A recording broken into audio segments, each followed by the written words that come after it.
Your Creative Force by Avianne is currently available on Global Voice Radio. Talent is a flame. Genius is a fire. Broadcasting from the San Francisco Bay Area, the all-new all-hit show on creativity. Hosted by international award-winning artist and entrepreneur, Avianne. You're listening to Your Creative Force. And now here's your host, Avianne. Hi, this is Avianne coming to you from the beautiful San Francisco Bay Area in California, the USA. And I am very excited to bring you guys my topic for today on Your Creative Force, episode 31. We are going to talk about the power of creative leadership.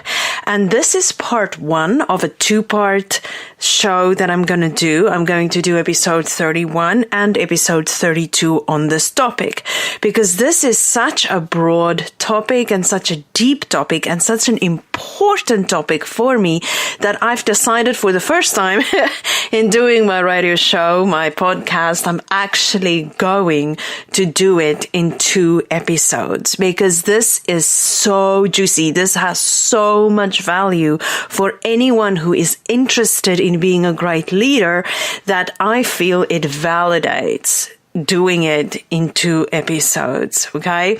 We're going to look at a lot of different angles on the topic. We're going to bust some myths like we always do. You know, I give you the good stuff. I don't just tell you what you want to learn, right? I actually tell you the real stuff, right? The things that you actually need to know about business and entrepreneurship and leadership, especially if you're doing small business. If you are starting a small business, wanting to start a small business, have some creative ideas, want to get funded, whatever it is you want to do. My focus is on small business owners and what we can learn from the corporate industry often about these kinds of topics and these kinds of things, right? So today is no different. We're going to take a deep dive into our topic for today.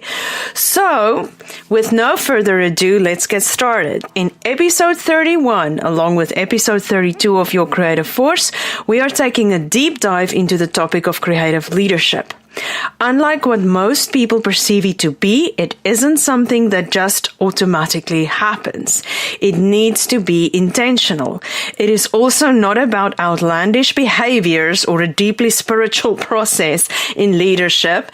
And on that point, I just want to say, I don't know why this is the case, but I encounter a lot that the minute I start speaking about creative leadership, people think that leaders should suddenly become very artistic, or they should suddenly become extremely spiritual. And that's not what we mean. I don't know why people tend to think that, but that is not what we mean when we're talking about creative leadership. We are talking about the way that a leader approaches strategy and process from a creative standpoint in such a manner that they really go outside of the box, and how that brings actually a fresh approach, a more edgy approach, and often a more successful and more efficient approach to whatever it is they want to do in their business, okay? So we're not talking about anything that has to do with art or anything that has to do with anything very spiritual or emotional. When we are referring to creative leadership, we are actually talking about something pretty cerebral, pretty intentional, pretty strategic, okay? So I just want to make that clear to you guys, okay? Rather, it is about wielding our creative force as a leader with great accuracy, practicality, deliberately, maturely, and while utilizing wisdom, okay? So this is very practical. This is part of the small steps that every business owner can take. Whether you are managing a one-man show selling things on Amazon, or you are managing a pretty large company or organization or corporation, you can apply creative leadership to any level or any size business in any industry that you choose. This is something I apply in my own business ventures and something that I am taking a fresh look at myself because I am expanding, I am changing, I am really in a process with my own business right now, and it's probably going to take me 1 to 3 years to fully walk out the process I am in right now with my own brand and my own business and my own leadership skills. I am actually going to do some courses. I'm actually planning on signing up for either a Stanford or a Harvard or a Berkeley course in leadership pretty soon. I want to continue working with my coaches because this power of creative leadership is something I want to pursue from as many angles as possible so that I can be a better leader in my organization, so that I can be more effective, and so that I can stay on track and not get sidetracked, right? So the topic of creative leadership for me, as someone who is actually, for the most part, an artist and a creative leader and an entrepreneurial creative, right, is a very fascinating concept. And realizing for me that this has nothing really to do with the fact that I'm an artist. This has to do with strategy, right? So I really want to take a fresh look at this with you guys, not just for your sake, but also for my own, because I feel like as a leader, we should always be learning, right? So a visionary leader in any industry who knows how to wield the power of creative leadership effectively and with intent will have a much better chance at succeeding on all fronts in business than a leader who does not.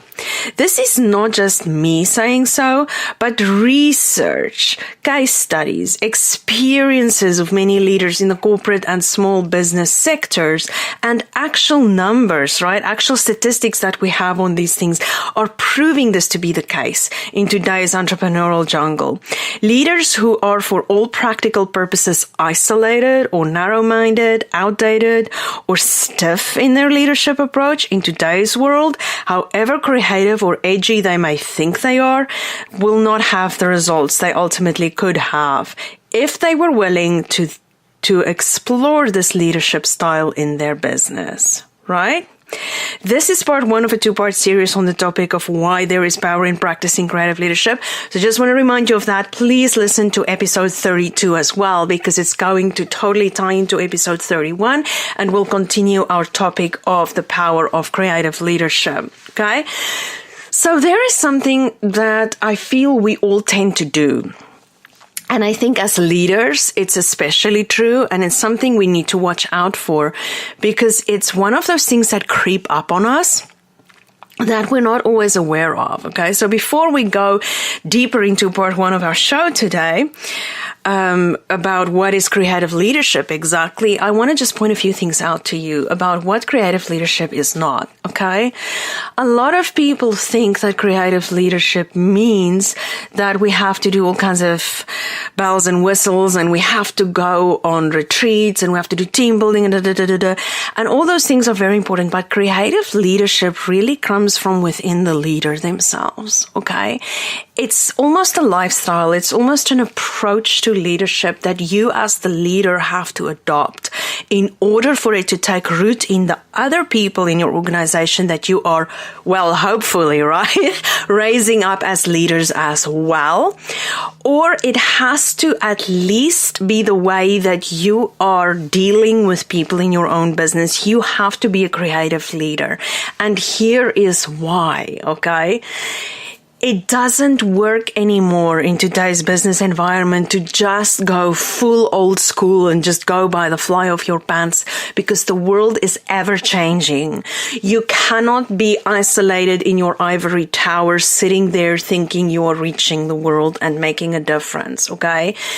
Interestingly enough, which is something I'm working on, but it's very interesting to me. My one-on-one interactions with people actually get me more business business and get me more success than my online interactions with people. And you would actually think it would be the opposite for me, but it's not. A lot of people actually do business with me because they meet me in person.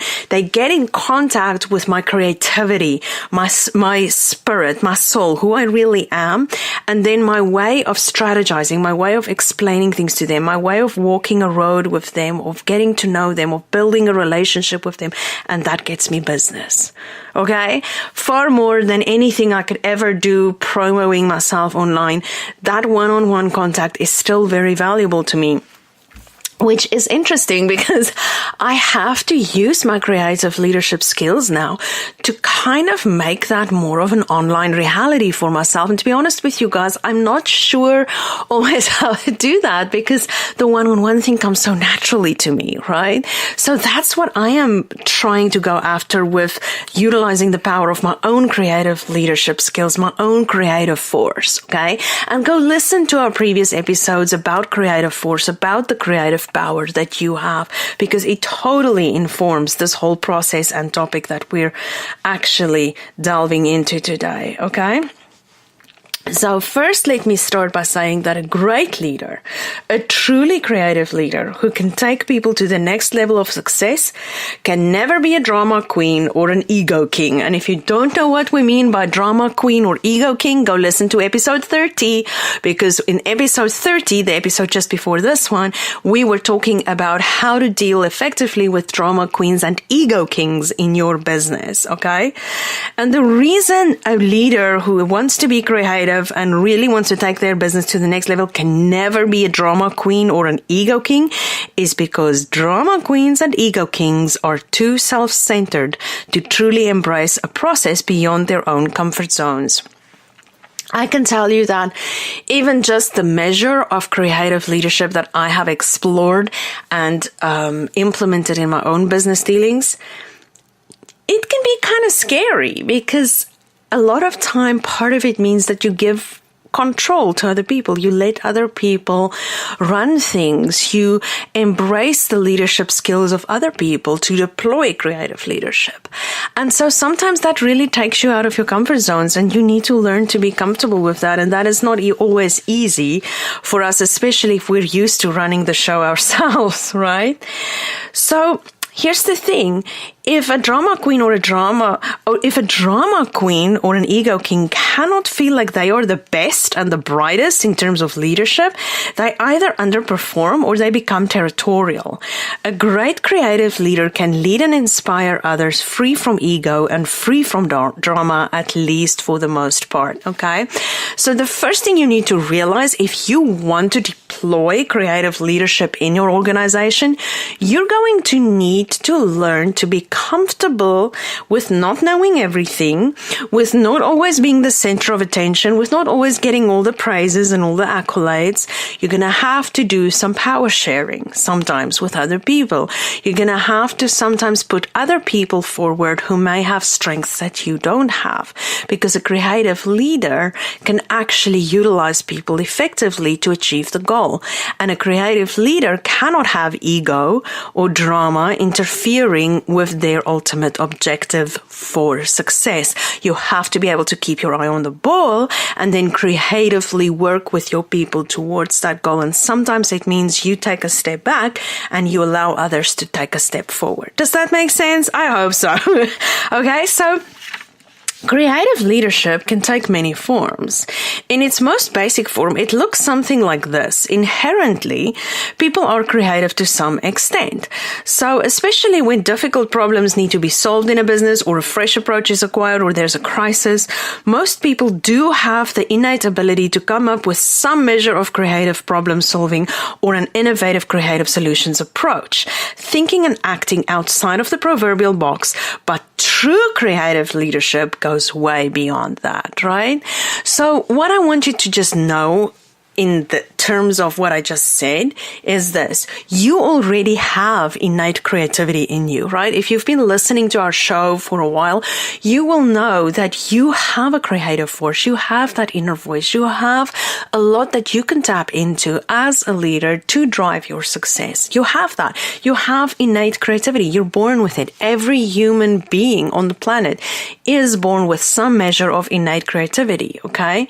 The only thing is that in creative leadership, when it comes to being a creative leader, you have to intentionally learn to tap into that and become more purposeful and more purpose-driven in how you wield your creative leadership skills, right? Your creative force. So, it is not just a spur of the moment quick fix or an outlier rescue strategy for an unforeseen issue, but more of a consistent way of practicing day-to-day leadership within an organization.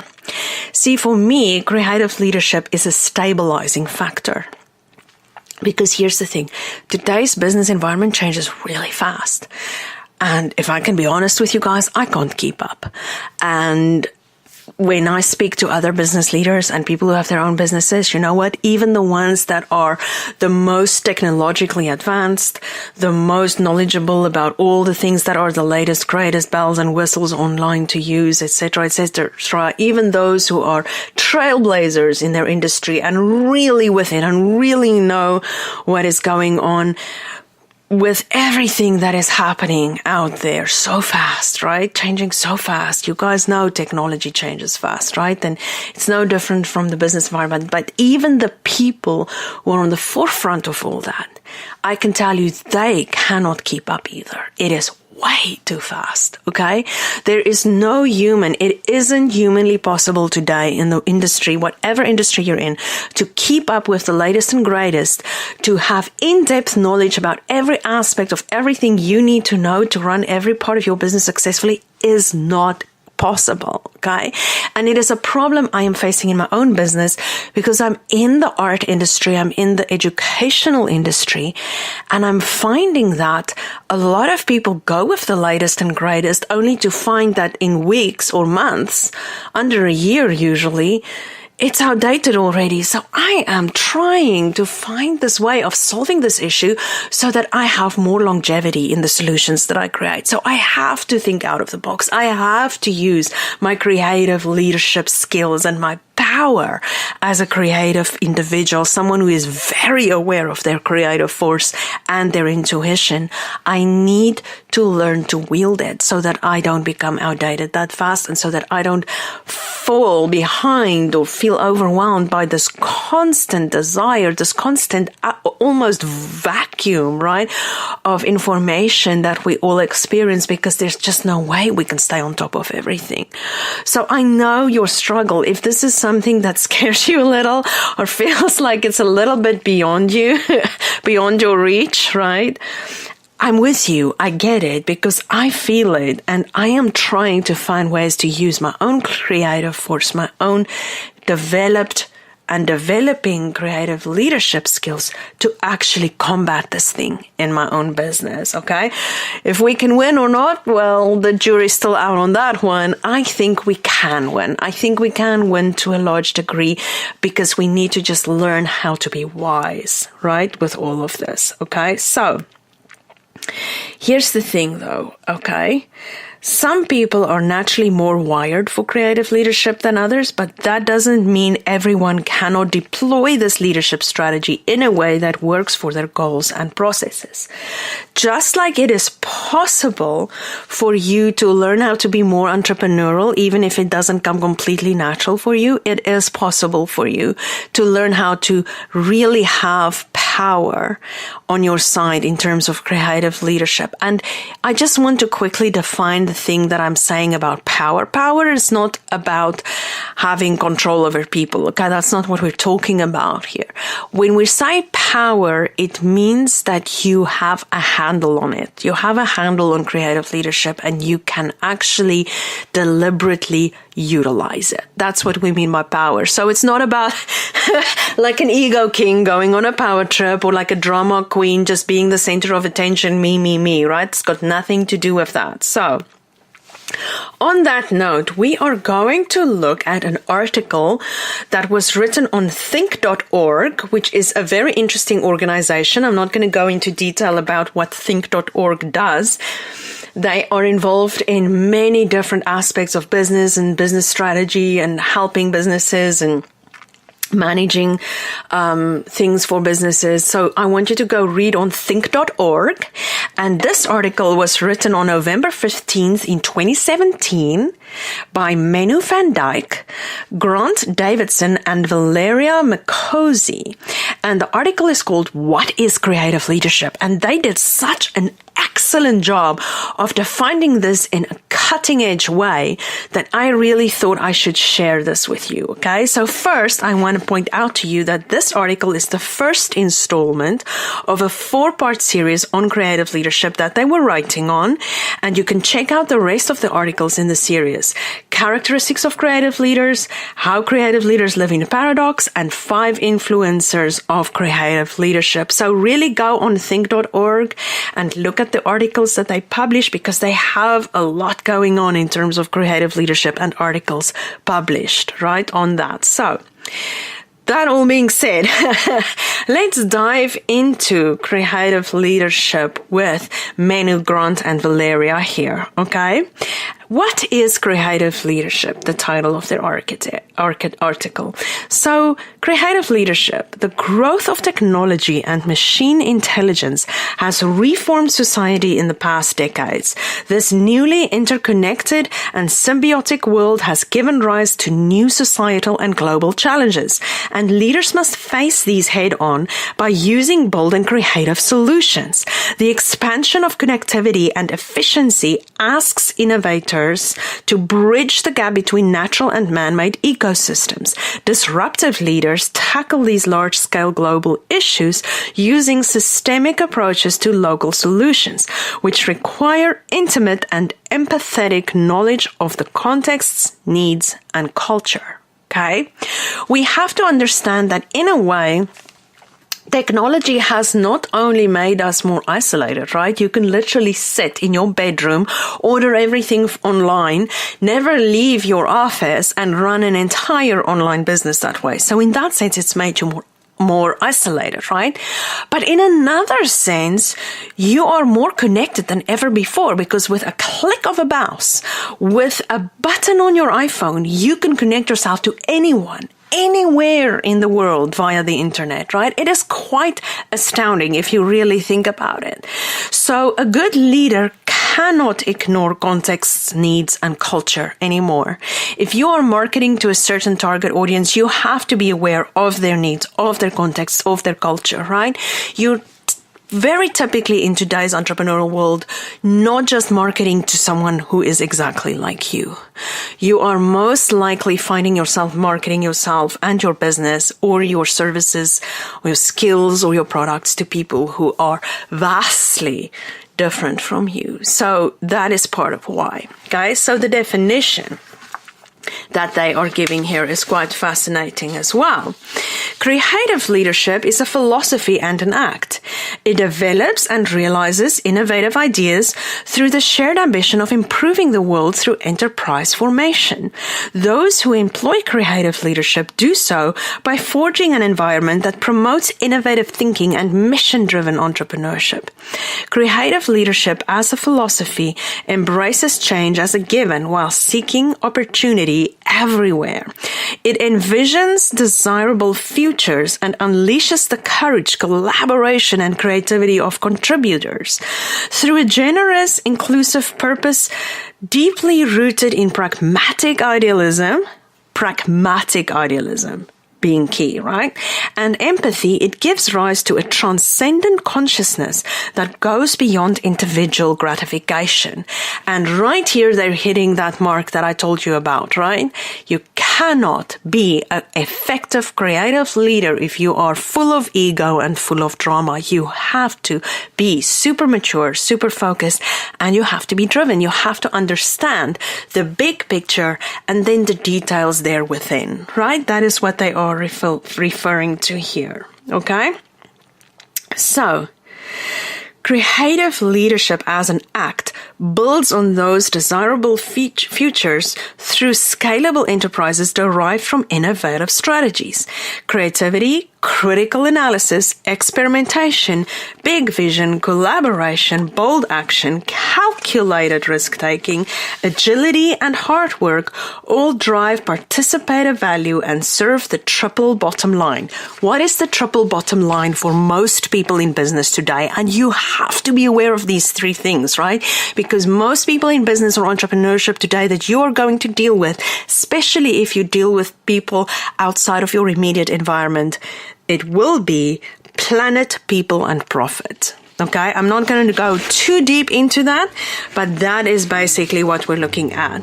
And with that, we are going to end part 1 of episode 31, The Power of Creative Leadership today, and we will be back shortly with part 2, in which we are going to look at what is creative leadership exactly, and we're going to look at theories past and why maybe some of those theories didn't work and why some of them kind of tie into what is important today.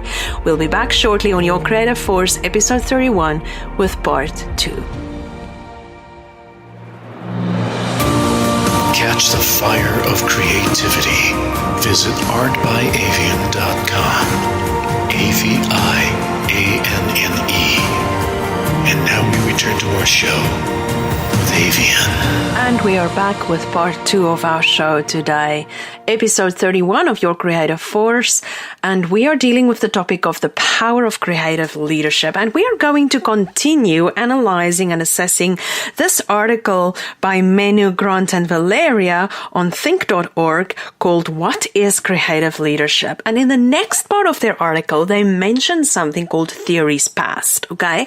And I am someone who likes looking at history, likes looking at theories to inform my own decisions as well, because I think if we understand theoretical applications and we understand history when it comes to a topic, we can make better decisions about the practicality of things, the future of things, and if our current practices actually are practices that are proven to really work in real life, in the real world, right? Because if we don't have any context for what we are talking about, historically and theoretically, and we just try and jump in and do a bunch of stuff on a practical level, we could quickly find ourselves being out of our depth and reinventing the wheel and kind of wasting our time, right? So we're going to look at, with them, with Menu, Grant, and Valeria, at some theories of the past, some leadership approaches that were popular in the past, and then how they are being used, how they tie into what is really happening today in leadership strategy, and what is proven to be most effective. Because some of this, and you will recognize that some of these approaches are still being used today, and some of them are kind of considered archaic. Like in Western culture, we definitely do not any longer see men only as leaders. We have fantastic women leaders, right? Historically, I think of leaders like Margaret Thatcher. I think of innovators and explorers like Amelia Earhart. We have historical examples today, even if they are fairly recent, we do have examples of women being fantastic leaders and innovators and adventurers and explorers, right? So we're definitely going to look at some of the past ones, knowing that some of these applied mostly to a very male-oriented leadership culture in the Western world, but knowing also that in today's context, this is no longer the case, because many of our most amazing leaders today are actually women, and women are actually making a huge impact on leadership in several capacities and industries, right? So, first, leadership theories have been around since storytelling was created.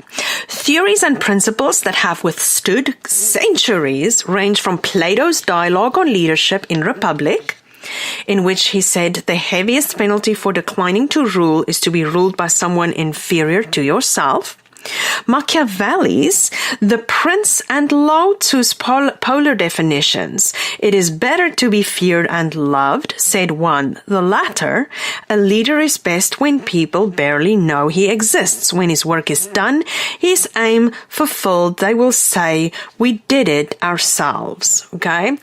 And then also considering, of course, Tao Te Ching. In the advent of the Industrial Revolution, we see a progression from a dominant leader style remnant of the early 20th century to a more egalitarian style befitting open democracy in which interpersonal communication has lost its hierarchy and value is judged on more than consumer satisfaction alone. On this topic, to make it practical and applying to today, there is something about this that I do use in my own business, and I've used it very successfully, especially in the last year. I do not manage my business and I do not lead my business completely by consensus, if you want to put it that way. So you have to be very careful when you're reading all these kinds of approaches and you're learning and studying them out with the intent to apply them to your business, okay? I do not fully, this is me personally, this is not the people who are writing the article we're looking at, but I personally do not fully believe in a system of ruling by or leading by in any way, shape or form, whether it be politically or in the business world or in your family. You cannot completely do it by consensus, right? Because here's the problem with ruling by consensus or leading by consensus, so to speak, is you're probably never going to get everyone to fully agree on every single thing, right? So if you're waiting for that perfect consensus before you make a move or a decision in your business, you may be saddling up not such a great horse for yourself that is not going to go anywhere fast, right? Because you're going to wait a long time to get decisions done. And we know that today's business world moves quickly and fast. And sometimes you have to make decisions really, really with very short notice. And you simply cannot do everything by consensus, okay? So a more open democracy in business to me means when things are critical, especially when I have to make a decision and I don't feel like I have all the information or all the skills I need to make that decision really very well, what I do is I pick a few of the people who work with me or for me. And I actually call them and ask them, can you just quickly tell me if this was a problem you were faced with, or if this is a client you had to deal with, how would you approach it? And I get a few quick answers from people I trust and who I know are super wise and who I consider my mentors for the most part. And then I take that into consideration. So I'm not asking my entire team for their opinions and input.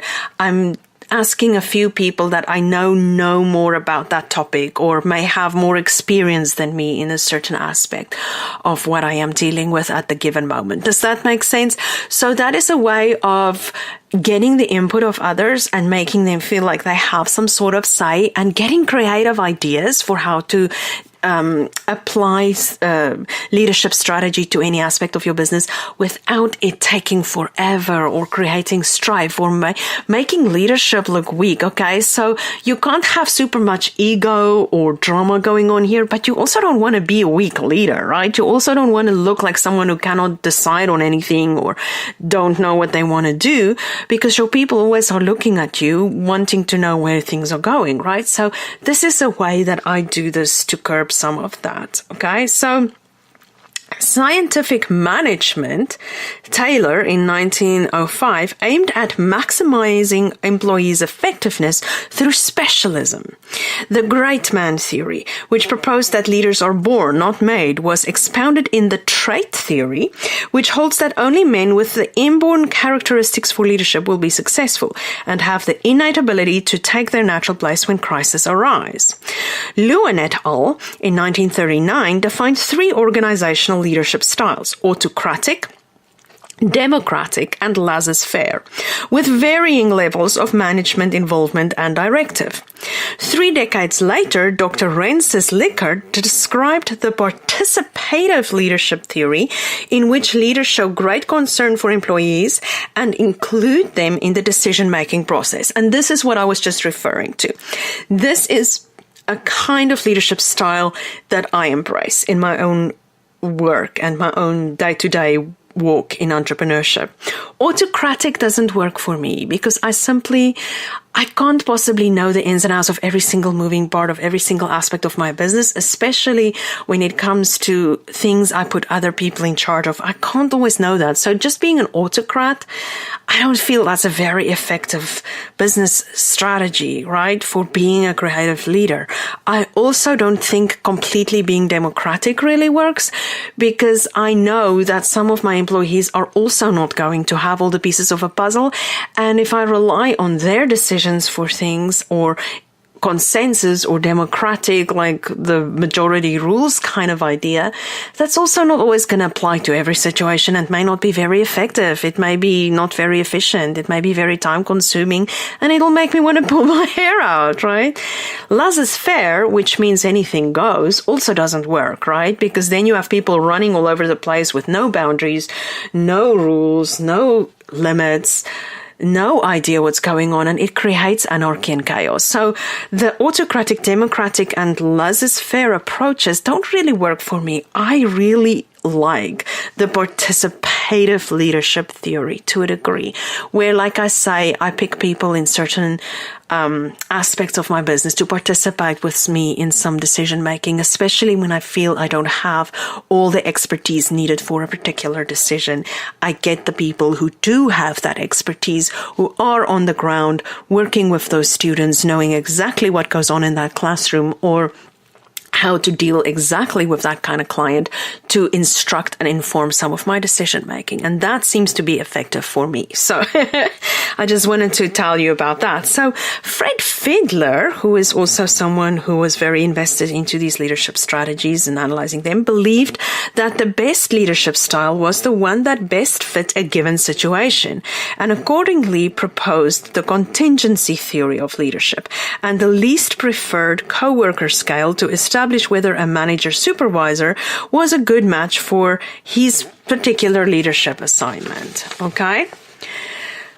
Robert House published a theory of charismatic leadership, in which the leader is characterized as dominant, having a strong desire to influence others, being self-confident, and having a strong sense of one's own moral values. Gary Yuki added elements of the participative leadership theory, pointing to conscious joint decision and delegation of authority. Dr. Paul Hersey and Dr. Ken Blanchard proposed situational leadership style based on the maturity or developmental level of the follower. Robert Greenleaf, on the other hand, proposed servant leadership, which only caught on in the mid-1990s when Larry Spears dissected Greenleaf's ideas into 10 defining characteristics of servant leaders. This latter gained more impetus in the aftermath of repeated ethical failures within large brand name organizations within the US and beyond in the first decade of the 21st century. The limitations of large corporations also resulted in renewed interest in leadership associated with small enterprise development. Entrepreneurial leadership can be defined as the ability to anticipate opportunities, envision a new enterprise concept, work with others, and maintain flexibility and innate changes that will create a viable future for the enterprise. Okay? It's like thinking big, having big strategy, but then breaking it down into small doable steps, right? That is a basic thing we can apply to almost every aspect of business. And it certainly rings true for how we deal with leadership and how we can be effective, creative, innovative leaders who inspire people who work for us, right? So that is really fascinating that they're mentioning it here. Now that is a whole mouthful. And all I'm trying to really get through to you guys is the fact that there are so many different leadership approaches. And some of these, all of these, depending on how you look at it, are valid depending on the context, right?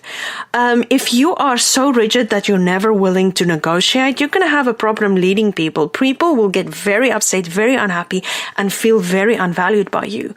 But if you do this laissez-faire thing where anything goes and people do whatever they want, guess what? Your ship is going to be adrift in the ocean and you're never going to get your organization anywhere. Leadership is a skill. It is an art form. It is creative, right? You need to be able to adapt. You need to have the ability to read people. Please go listen to some of our previous episodes because we go deep into some of these things, okay? And here is a very important thing being pointed out in this article. Almost all leadership theories to date are described within the context of an organization in which the relationship between leader-follower are key, thereby orienting leadership inward. Okay, so think about that and consider that as we're discussing creative leadership and the power thereof. Here is the key, the bottom line about this. Okay, and we're moving out of theories past now into what is practically working in the current business environment. Are you ready? This is gold. Okay, I'm giving you the good stuff here. The 3 most recent leadership theories consciously recognize the importance of higher moral values. Remember, we were talking in previous episodes about company culture and your values as a leader and how you build that into your business to make sure that everyone understands exactly what is the core values, what is the core mission, where are you going, what is expected, so that people are really secure and sure of what is going on in your business, right? Especially for your employees, but definitely also for your clients. And here are the 3 most recent leadership theories: transformational leadership, authentic leadership, and servant leadership. We're going to quickly discuss these 3, okay? First, transformational leadership. An individual leader engages with others and creates a connection that raises the level of motivation and morality in both the leaders and the followers by raising followers' levels of consciousness about the importance of organizational values and goals. This allows followers to transcend their own self-interest for the sake of the team or organization and moving toward collaboration for higher level needs. Specifically, and they give a great example here, Brown in 1994 speculated that transformational leadership is needed in an evolving technological society. Society is moving from controlled change to accelerated change, nearly beyond control. I'm sure you've experienced this, meaning that attitude and behavior both require the attention of transformational leaders, okay? Here's the thing I would tell you about this, okay? I know that if the people who work with me and for me believe in my vision and they know that there's a bigger purpose behind what I do and how I do it and why I do it, and they can get tapped into that, not only do they do better work, but it also is far more fulfilling for them to do that kind of work. They love their jobs more, they invest more of themselves into the work, and we get better results, okay? That is transformational leadership, okay? Where you really get people to engage on a deeper level than just doing their basic job, right? Authentic leadership is next, a pattern of behavior that draws upon and promotes both positive psychological capacities and a positive ethical climate to foster great self-awareness and internalized moral perspective, balanced processing of information and relational transparency on part of leaders working with followers, fostering self-development. Discovering your authentic leadership requires a commitment to developing yourself. And this was said by George Sims from McLean and Meyer in 2007. I will just read that little part again. Discovering your authentic leadership requires a commitment to developing yourself, okay? You have to be self-aware and you have to do constant and consistent professional development of yourself to develop authentic leadership, okay? So now we are moving on to servant leadership. Okay, and that's a very interesting concept to think of the leader as a servant. But actually, a good leader is a servant, right?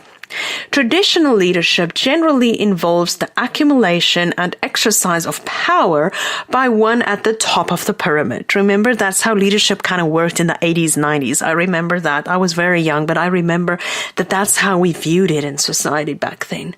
It's like command and control, right? Servant leaders, however, lead on the basis of shared power, put the needs of others first, and help people develop and perform as highly as possible, which kind of circles back to transformational and authentic leadership, if you really think about it, right?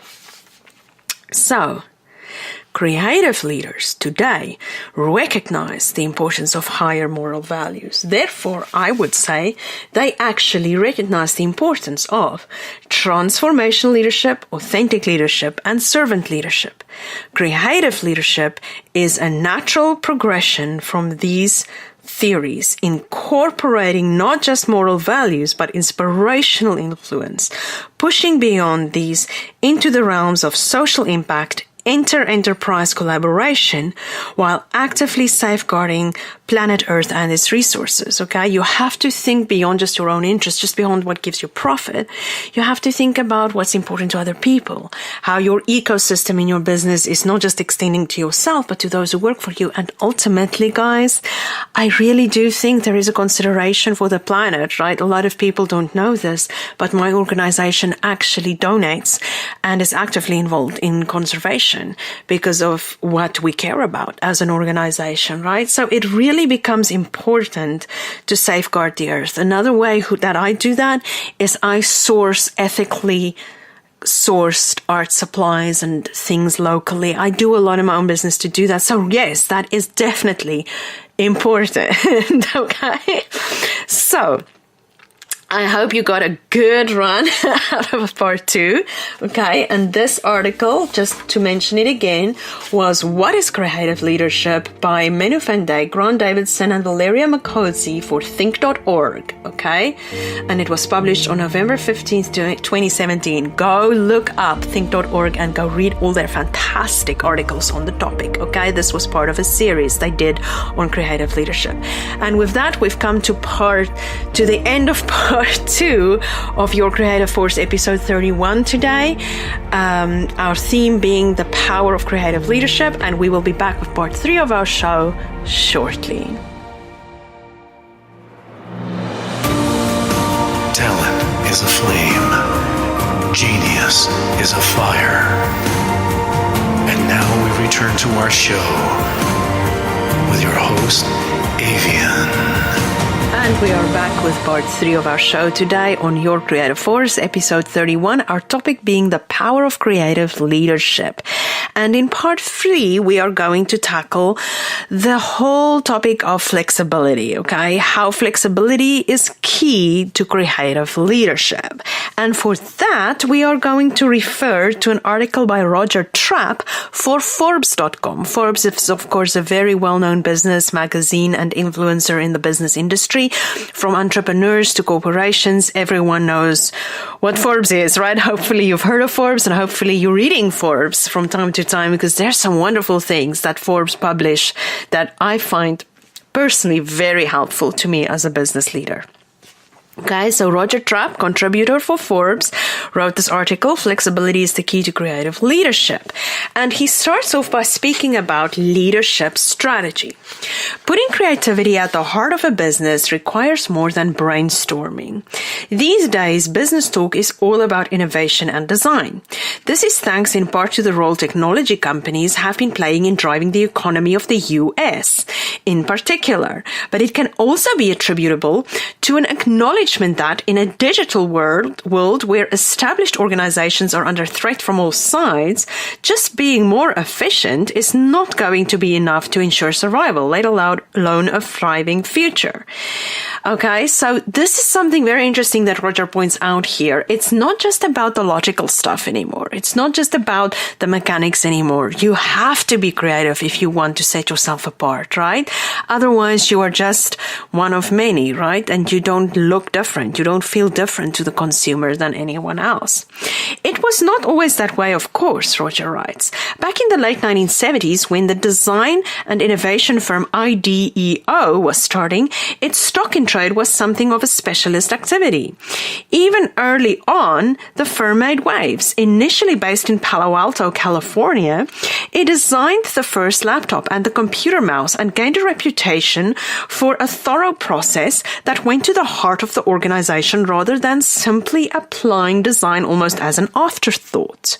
In 1999, it famously hit the headlines when a mainstream news program aired a film about the firm designing a better shopping cart as an illustration of its deep dive design technique. Since then, its belief in what is now termed design thinking has been vindicated, with more and more organizations seeing the benefits of applying the principles of design to how they run themselves. But for this approach to work most effectively, the bodies in question need to stand for something. In a recent interview, Sue Siddall, Executive Managing Director of IDEO Europe, pointed to research indicating that companies with a clear and powerful sense of purpose greatly outperform the S&P index of 500 leading companies. Moreover, the firm's own studies reported here have found that new products and services are more likely to succeed when the companies that launch them have a clear mission.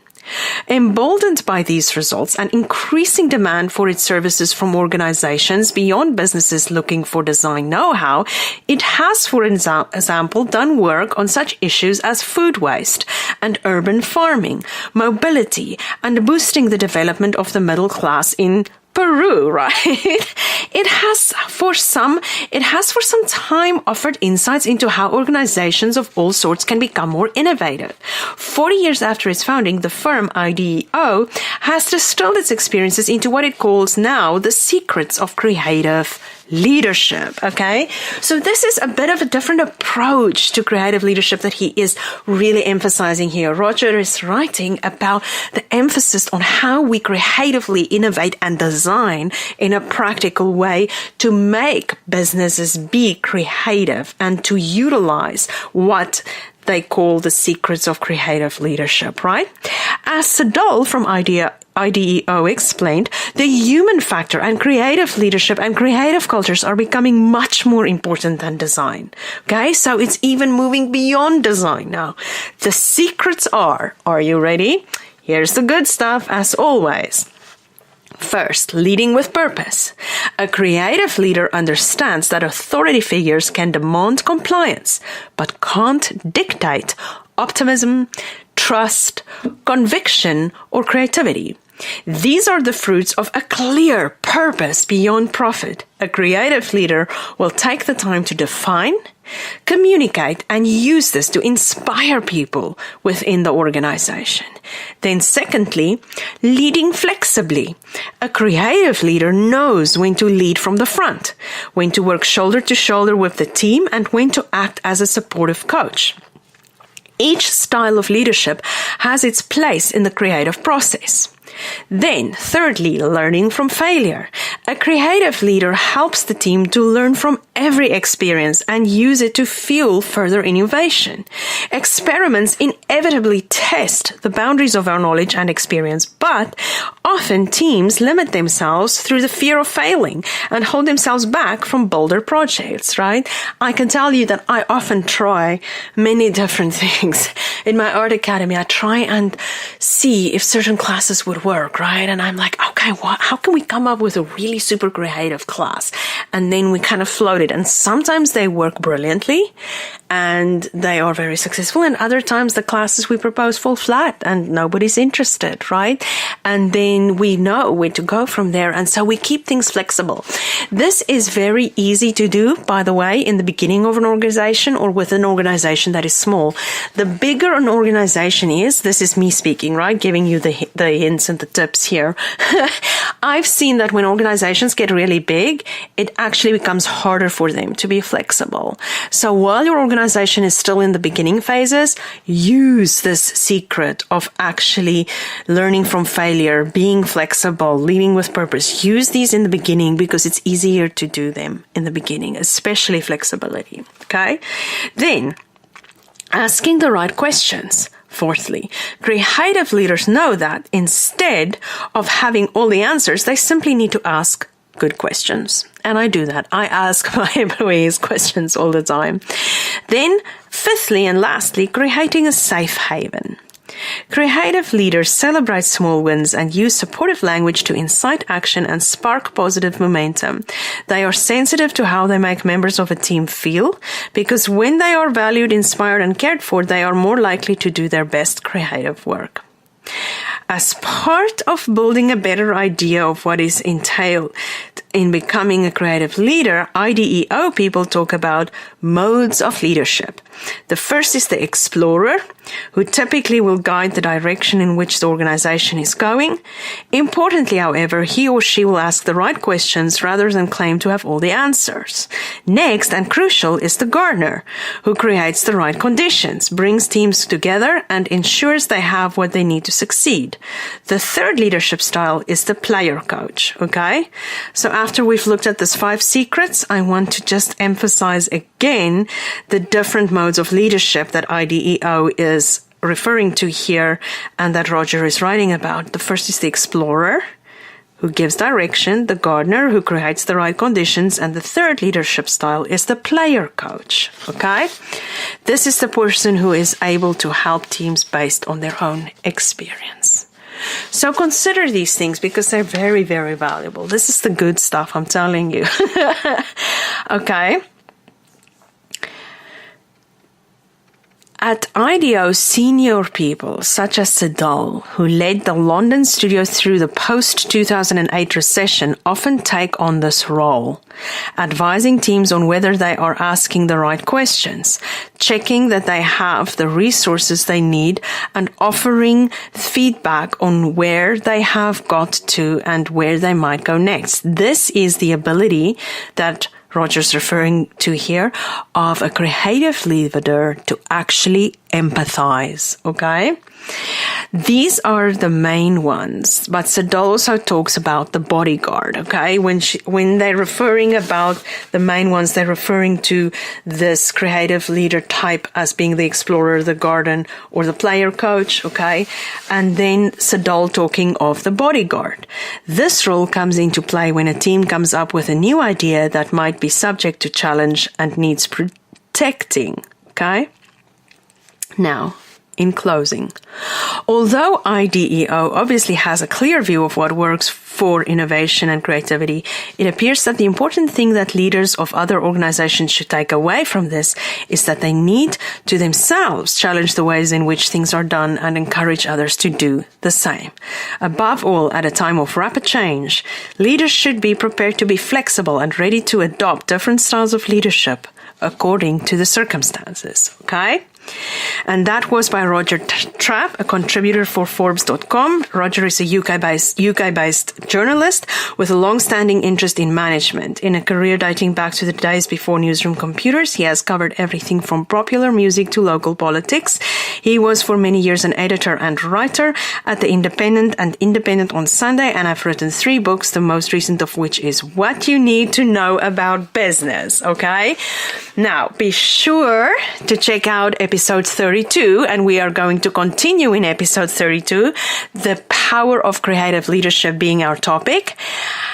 And so I am going to love and leave you with the quote of the day by Andrew Carnegie. Andrew Carnegie was a Scottish-American industrialist, business magnate, and philanthropist. And we are closing off part 3 of episode 31, leading into the second part of our topic on the power of creative leadership in episode 32 with the quote of the day by Andrew Carnegie. No man will make a great leader who wants to do it all himself or to get all the credit for doing that. Keep well until next time. This is Avianne. Talent is a flame. Genius a fire. Visit us at artbyavian.com. Tune in next time as we explore your creative force. Thank you for listening.